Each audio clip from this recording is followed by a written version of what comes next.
Last week, I showed you the one technique that unlocks both material and spiritual success in ways that you didn't probably expect from such a simple technique. But concentration is only the beginning. If you haven't yet seen last week's episode, remember you can catch up on YouTube and start with the concentration exercises that are the prelim to what we're going to carry on with today.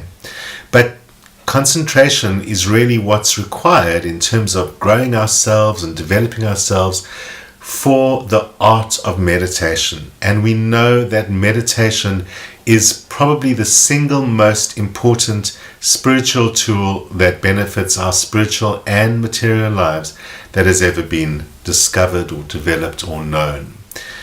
Meditation itself is an art of concentration and also includes one of the most important basic techniques we should all learn, and that is proper breathing.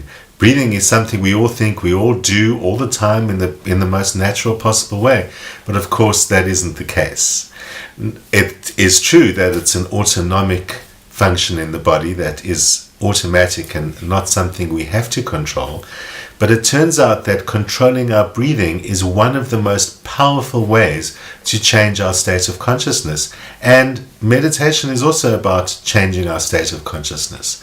So today we're going to talk a little bit about a breathing technique that will show you that very quickly, and then using the knowledge of that and the knowledge of concentration, which you learned about last week, you can begin your process of learning meditation. Why would we learn meditation? I mean, you might think I'm not on that spiritual path, I'm not in my particular spirituality or religion, meditation isn't practiced or anything like that. Meditation is a personal practice of taking charge of your spiritual, emotion, and even physical development. So I want to tell you just a few of the benefits of meditation, and these are ones that have all been studied scientifically. There are vast numbers of benefits, and in fact, if you read about the benefits of meditation, it begins to look like one of those 19th century snake oils, kind of cure for everything. And in the case of meditation, probably only in the case of meditation, most of those claims are actually true. But here are the claims that we have found to be true through scientific studies, just a few of them. Firstly, it almost goes without saying, it increases happiness and contentedness and improves the quality of sleep. It dramatically reduces stress, anxiety, and other things associated with them, such as panic attacks. It's one of the most simple and immediate treatments for depression and substantially alters mood on a permanent basis, and even appears to slow aging, according to studies by Harvard University. These are genetic studies that look at damage to DNA and how that is dramatically reduced in the case of meditators. And if that isn't enough in terms of the physical changes, Harvard have also shown that it increases the concentration of gray matter, literally increases the number of gray matter cells that you have in the brain, and this increases intelligence, memory, and learning, as well as the ability to focus, to pay attention, and to process information. It sounds too good to be true, but it's real. Add to that, increases problem solving and increases creativity, and you get why it's such an important function for the brain.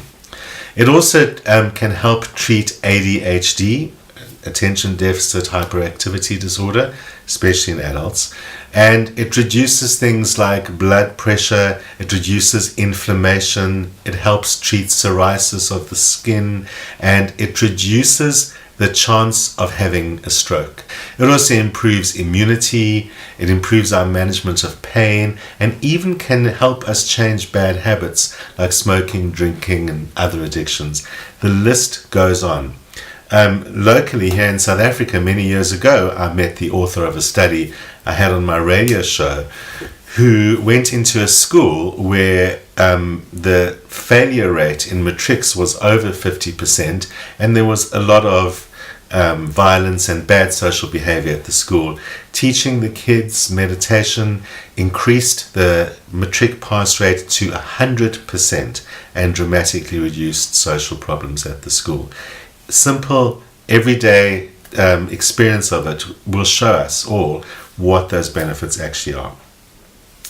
The whole idea of meditation is often presented in a spiritual context. In various different spiritual traditions and religions and so on, we see the practice of meditation as a spiritual practice. And it's well known, often Westerners assume it's an Eastern practice. And while that is true and it's very strongly advocated in most Eastern traditions, it has of course been practiced in Western traditions consistently as well. One of the most important sources of the knowledge of the importance of meditation comes from the great classic of Hindu spiritual literature called the Bhagavad Gita.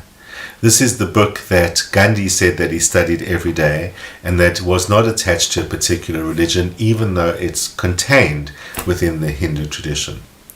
There's incredible information about the meaning of the soul and the journey of life, and even whether you believe it or not, one of the most interesting chapters in the book is on meditation itself.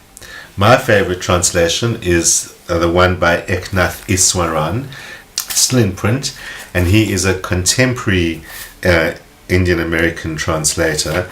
And chapter 6 of the Bhagavad Gita deals with the practice of meditation.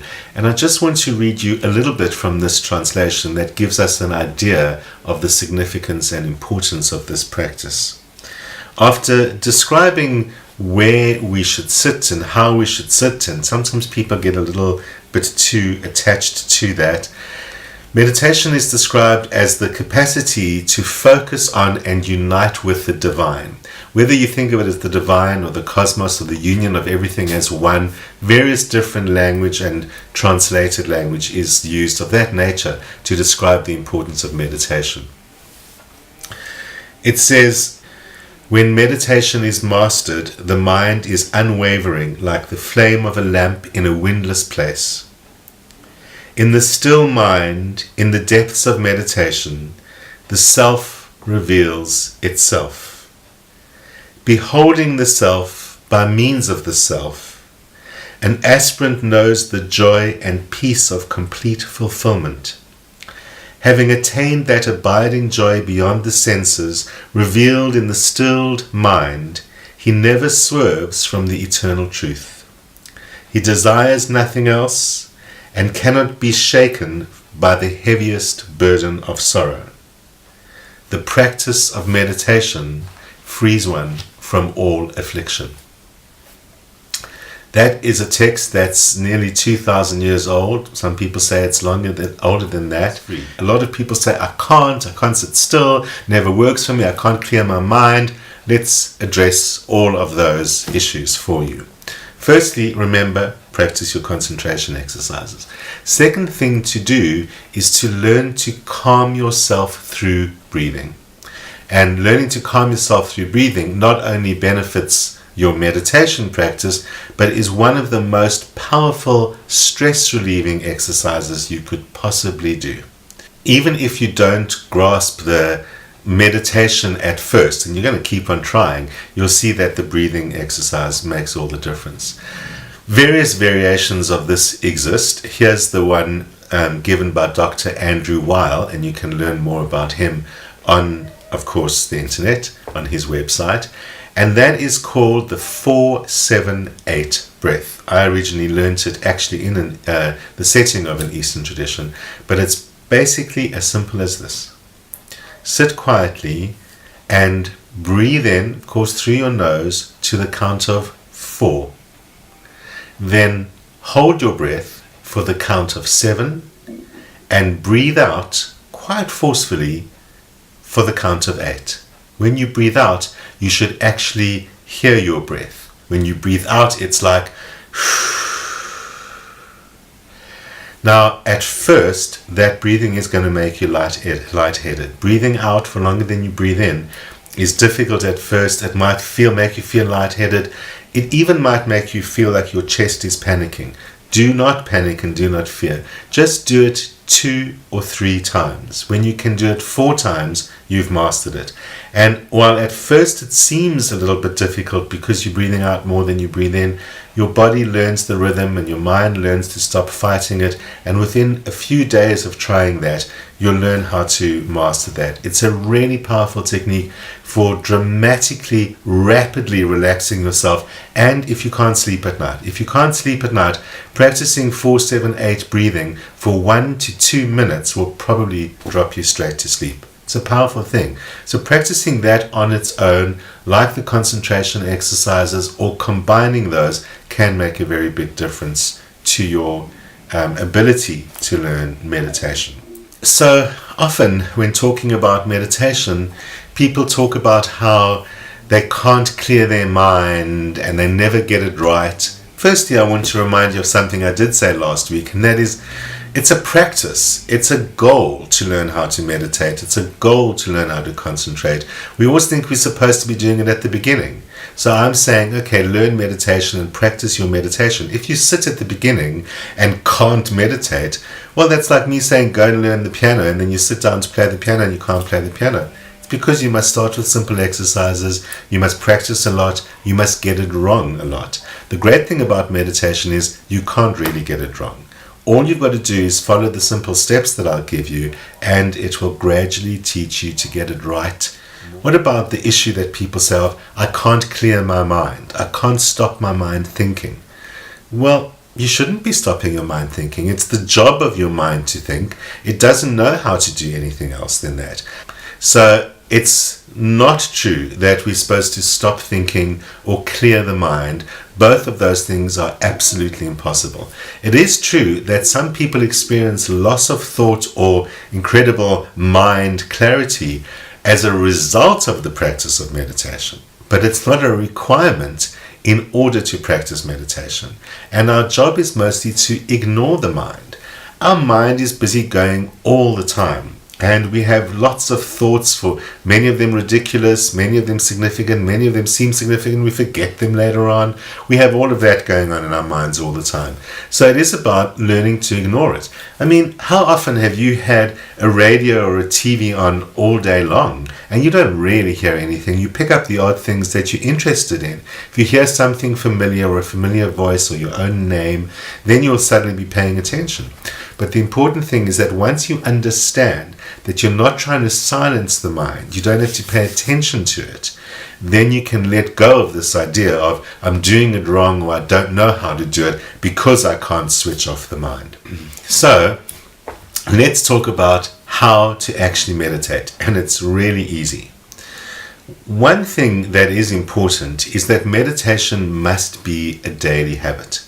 It's not something you should need to find time for or need to get around to or didn't manage to do today. Because really, for the most part, it doesn't take longer than 10 minutes. You can learn to meditate for longer, and ideally, the practice for an adult is said to be 20 minutes, and even more ideally, 20 minutes twice a day. But in truth, it's a little bit like exercise and many other things. As long as you're doing a little bit every day, you are on track and you are going to experience the benefits. With my series of exercises for you, we're going to start small. Okay, so step number 1 is to establish the habit. The best way to establish the habit is to meditate first thing in the morning before you do anything else. Ideally, you're getting up a little bit earlier in order to do that so that you don't have to be disturbed by what you have to do every day. If you have a lot of chores first thing in the morning, like making breakfast, taking kids to school, or other things like that, then you do need to want to wake up maybe half an hour earlier to get your meditation practice in there. Some people say they prefer to practice in the evening. That's not a bad thing. I mean, everyone's got their own times, but it is more possible to fall asleep because you've had a busy day. It's something that ends up as a little resting exercise rather than meditation. But you know yourself, and you can experiment and find out what time of the day works best for you. So establish what time of the day it is and make a habit out of it. You also need to find a place where you will have minimal distractions, especially distractions in the form of people actually appearing. Noises and things like that you don't have to worry about. But whether it's a partner or someone else living in the house, one of the children, or someone else like that who could attract your attention. So a lot of people meditate in the loo. Other than that, you might find a place in your garden or a place that you can just go outside and sit quietly for up to 10 minutes.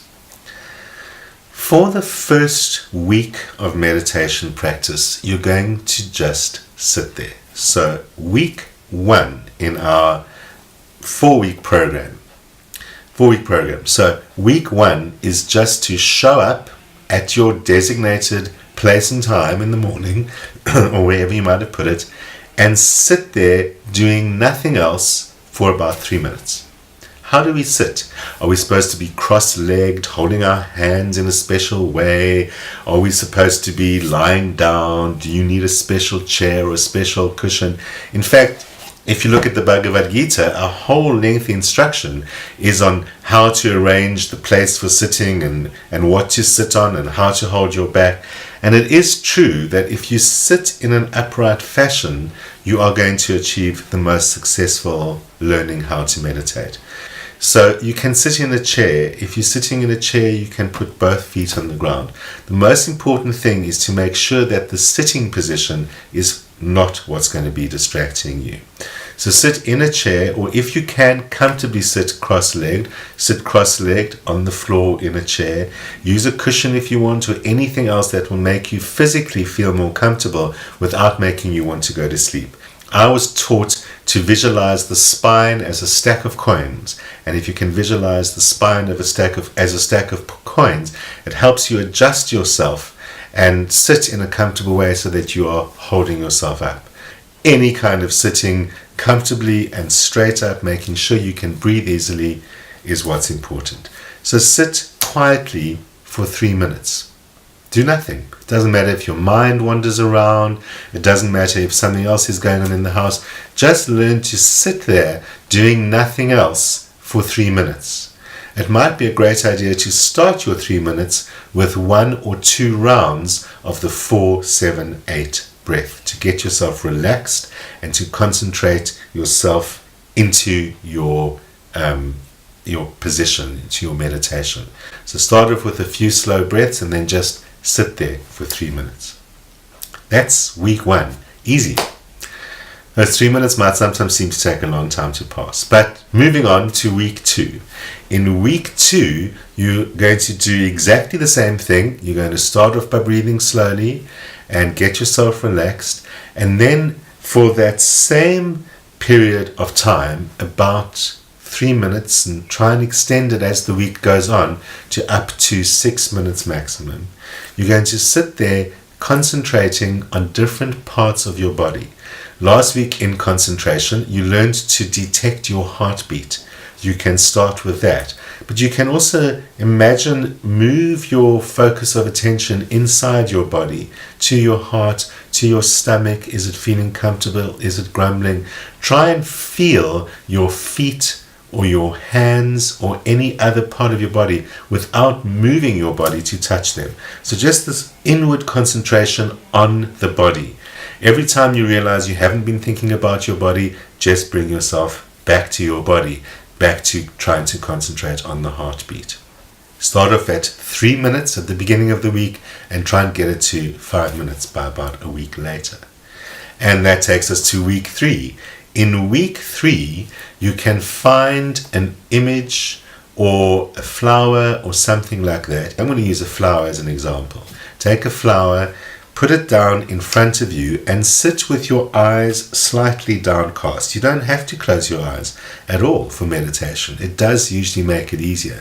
But like this, you can just see the image of the flower. You can see the flower sitting in front of you without too much effort.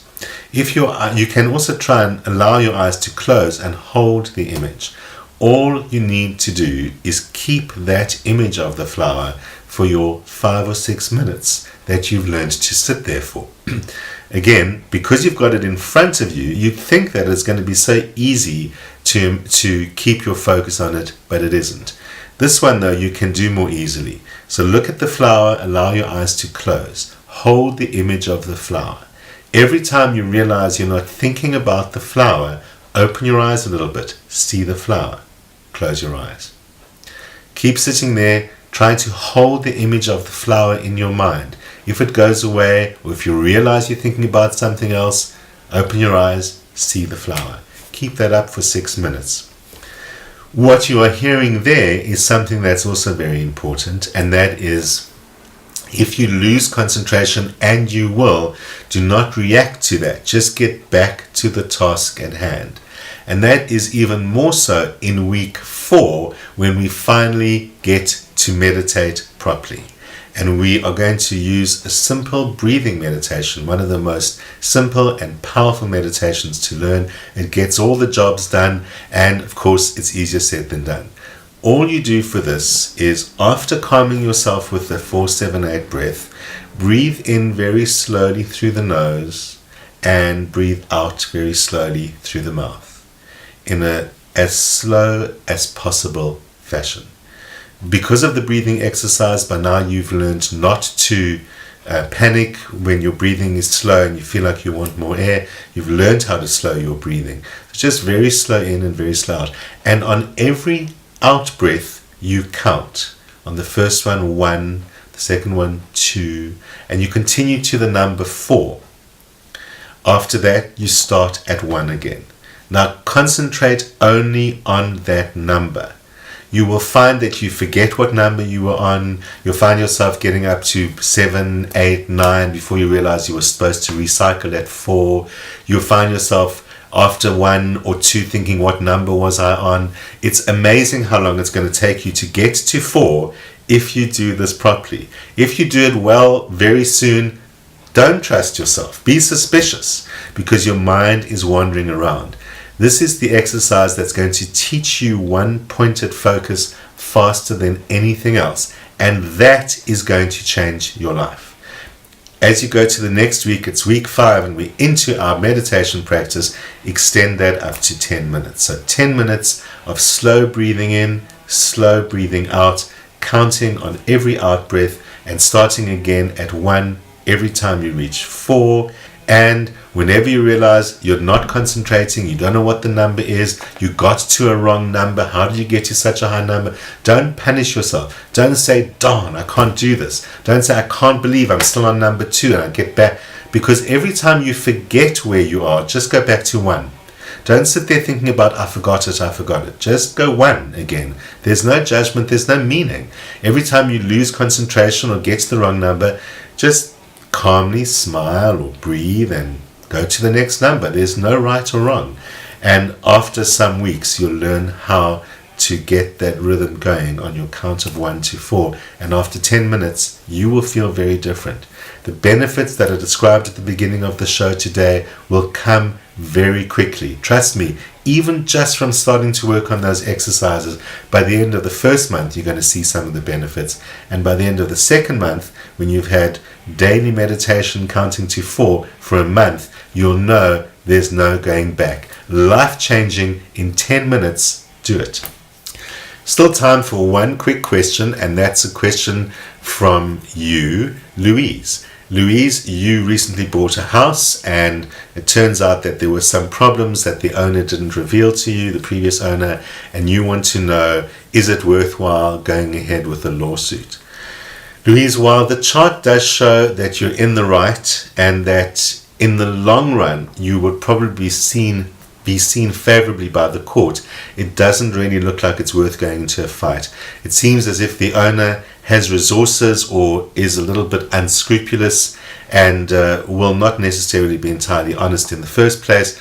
Plus, they will fight back hard. They have a lot of resources. Judging by your chart, this is not the ideal time to be fighting a legal battle. So if it's possible to avoid it, this would be the thing to do. It is likely that you would win in the long run, but it will use up a lot of your resources and might cost you a lot more than it's actually worth. So the chart shows you in the right, but your opponent is a hard fighter and is not going to let you be right. So best might be to be able to move on and make the house your own. Deal with their issues by fixing it yourself or making it your own, and not having a feeling of you've inherited bad stuff from them. Try and draw a line and move on, and best of luck to be happy in your new home. Remember, if you have a question about anything personal that's occurring in the next few days or weeks that you need an answer to, contact me at this email address or visit my website over here, and you can send a question to the show or even arrange an appointment for a personal question or a personal reading. And I'll be back next Friday at noon with a very different and fascinating interview. Be sure not to miss it. Also, Cape Town TV, 7:30 p.m, repeating Sundays at 1:30. See you there.